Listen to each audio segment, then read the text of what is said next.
प्रेमाच्या समुद्रात तर भल्या भल्या लोकांची जहाजे बुडाली. त्यामध्ये आपली कागदाची होडी किती दिवस टिकणार होती. महादेव आज पुन्हा कामावर रुजू झाला. 7 दिवसापूर्वीच त्याच्या बायकोचा स्वरा दुर्दैवी अंत झाला असताना देखील सरत्या आयुष्याला मागे सरून पुढे जाण्याची जी हिंमत महादेवने दाखवली ती खरीच वाखाणण्याजोगी होती. त्याने त्याचा सेलफोन बाहेर काढला तर तो सेलफोन ऑफ झालेला होता. तो चार्जिंगला फोन लावताच एकदम 7 मेसेजेस त्याच्या फोनवर येतात. तो ते उघडतो. त्यात लिहिलेलं असतं, जिस्म रूह अलग है हुई, फिर भी आपसे मोहब्बत ना अलग हुई. हम तब भी जिंदा थे और अब भी जिंदा है, बस आपके दिल में हमारी यादें गौर तलक है हुई. अशा प्रकारचे 7 दिवसाचे 7 मेसेजेस त्याच्या मोबाईलवर आले होते आणि तेही त्याच्या मृत पत्नीचे. हे वाचून खरंच त्याला जबर आश्चर्याचा धक्का बसला. थोड्या दिवसानंतर तो एका निष्कर्षावर पोहोचला. कदाचित त्याची कोणीतरी खोडी करत असेल म्हणून तो त्याच्याकडे दुर्लक्ष करतो. पण बरोबर संध्याकाळचे 7 वाजता तिचा मेसेज पुन्हा आला.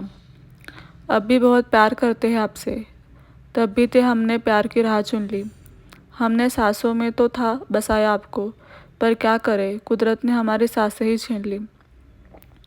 यानंतर खरंच महादेवला थोडी भीती वाटू लागली होती. खरंच कोण पाठवतं हे मेसेजेस?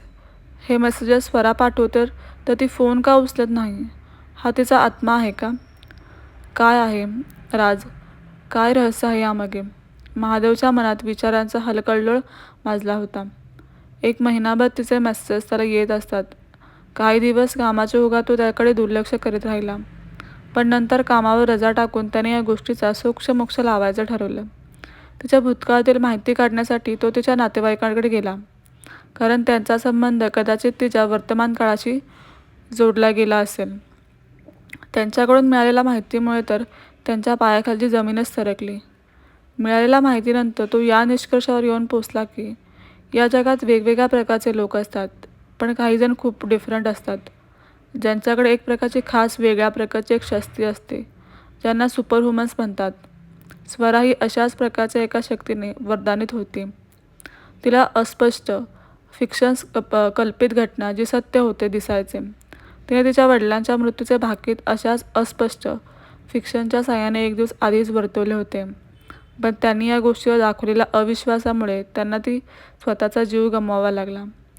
महादेवला या गोष्टीवर विश्वास ठेवून पुढे हालचाल करण्याशिवाय दुसरा कोणताच पर्याय नव्हता. त्याने विचार केला की जर खरंच स्वराला तिच्या मृत्यूची चाहूल 1 दिवस आधीच लागली होती तर तिने स्वतःचा जीव का नाही वाचवला? तिने मला का नाही सांगितलं? मनातल्या अशा अनेक प्रश्नांची उत्तरे मिळवण्यासाठी तो घरी गेला. त्याने बेडरूममध्ये प्रवेश केला, लाईट ऑन केली आणि शोधाशोध सुरू केले. कदाचित असं काहीतरी नक्कीच सापडेल ज्यामार्फत स्वराला मला काही सांगायचं असेल. कदाचित अनुत्तरित प्रश्नाची उत्तरे इथेच मिळतील. 3 तास चाललेल्या त्याच्या शोध मोहिमेनंतर त्याच्या हाती काहीच लागलं नाही. तो निराश झाला. त्याने लाईट बंद केली.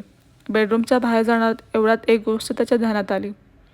त्याने पुन्हा लाईट ऑन केली. त्याला लक्षात आले की लाईटच्या स्विचला लागून असलेले एक स्विच चालू आहे आणि त्या स्विचला लागून एक चार्जरची वायर जोडली गेली आहे. ती वायर एका कपाटाच्या कोपऱ्यापर्यंत गेली आहे. त्या वायरला त्याने खेचलं तर स्वराचा मोबाईल मिळाला.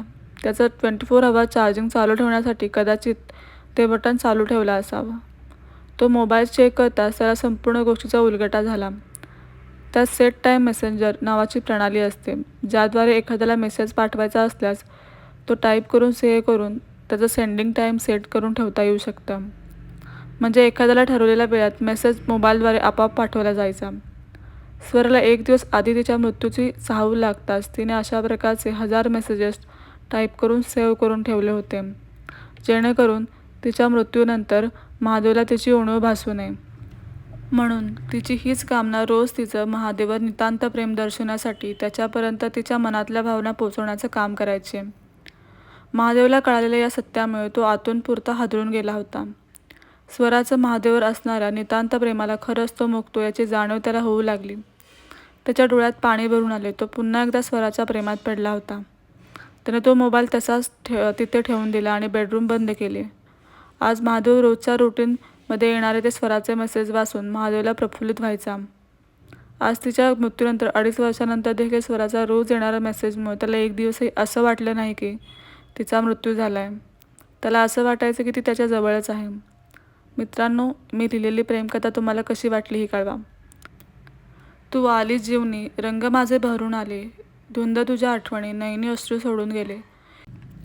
एखादी चांगली गोष्ट मुळीच न करण्यापेक्षा ती कमी प्रमाणात करणे किंवा सावकाशीने करणे श्रेयस्कर.